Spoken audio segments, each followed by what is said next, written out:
आज हम पढ़ेंगे प्रॉब्लम सॉल्विंग अप्रोच। पहले हम इसकी डेफिनेशन देखेंगे कि what is actually problem solving approach.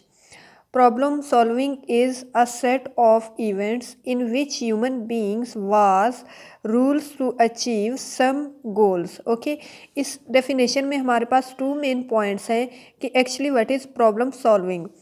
Set of events हमारे पास मेन पॉइंट्स आ जाता है इसमें, और सेकंड हमारे पास मेन पॉइंट है achieve some goals. Okay, problem solving में एक्चुअली हम देखते हैं एक्चुअली टीचर स्टूडेंट को सेट ऑफ इवेंट्स डिस्प्ले करती है या प्रेजेंट करती है। उसके बाद उसे कुछ टारगेट्स या गोल्स दिए जाते हैं कि वो उन गोल्स को अचीव करे। इसमें इवेंट्स में हमारे पास इवेंट्स में आ जाते हैं सिचुएशंस दी जाती है। कोई भी सिचुएशन होती है जिसमें स्टूडेंट को डाला जाता है और स्टूडेंट से कहा जाता है कि आप इस सिचुएशन को सॉल्व करें।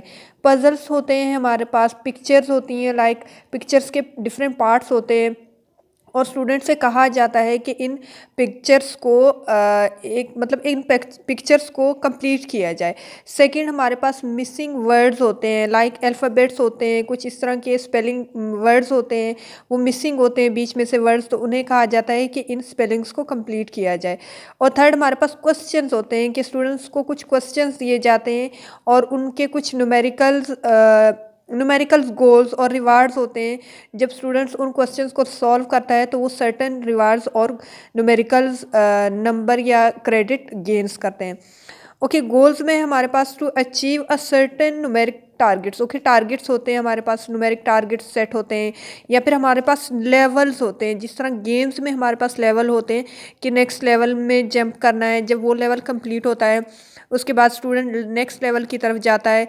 इसी तरह क्लास में भी मतलब एनुअली एग्ज़ाम्स वगैरह होते हैं, प्रॉब्लम्स जो स्टूडेंट को दिए जाते हैं, उनके यूनिट्स जो ख़त्म हो जाते हैं या सिलेबस एनुअली जो कंप्लीट होता है उससे रिलेटेड जो भी क्वेश्चंस दिए जाते हैं तो इसके बाद वो नेक्स्ट क्लास में जाता है। इसी तरह गेम्स होते हैं, उसमें जो है ना स्टूडेंट या जो चाइल्ड होता है वो एक लेवल कंप्लीट करता है तो नेक्स्ट लेवल की तरफ जाता है। तो इसे जो है ना प्रॉब्लम सॉल्विंग अप्रोच कहते हैं। एक्चुअली प्रॉब्लम सॉल्विंग में अप्रोच में क्या होता है हमारे पास, हमें टू मेन पॉइंट्स होते हैं उसमें।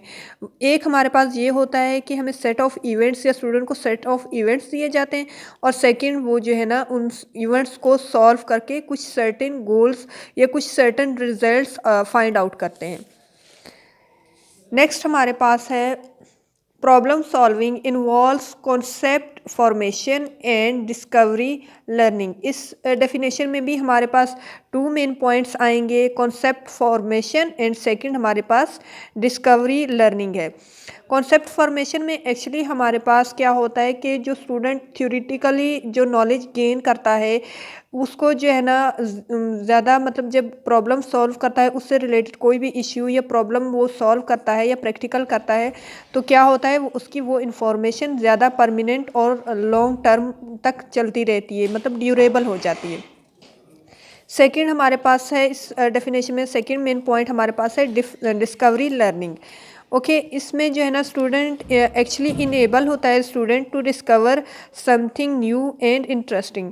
ओके, स्टूडेंट खुद सीखता है, खुद इन्वॉल्व होता है, कोग्निटिव उसका अपना दिमाग इन्वॉल्व होता है to solve any issue and problem and find out certain result and think about it more deeply. Okay, तो एक्चुअली उसकी स्टूडेंट की थिंकिंग एबिलिटी इंक्रीज़ होती है, उसकी अपनी सोच क्या है, उसके अपने व्यूज़ क्या होते हैं किसी भी प्रॉब्लम को लेके, तो ये उसके अपने व्यूज़ और उसकी अपनी थिंकिंग लेवल इंक्रीज़ होती है।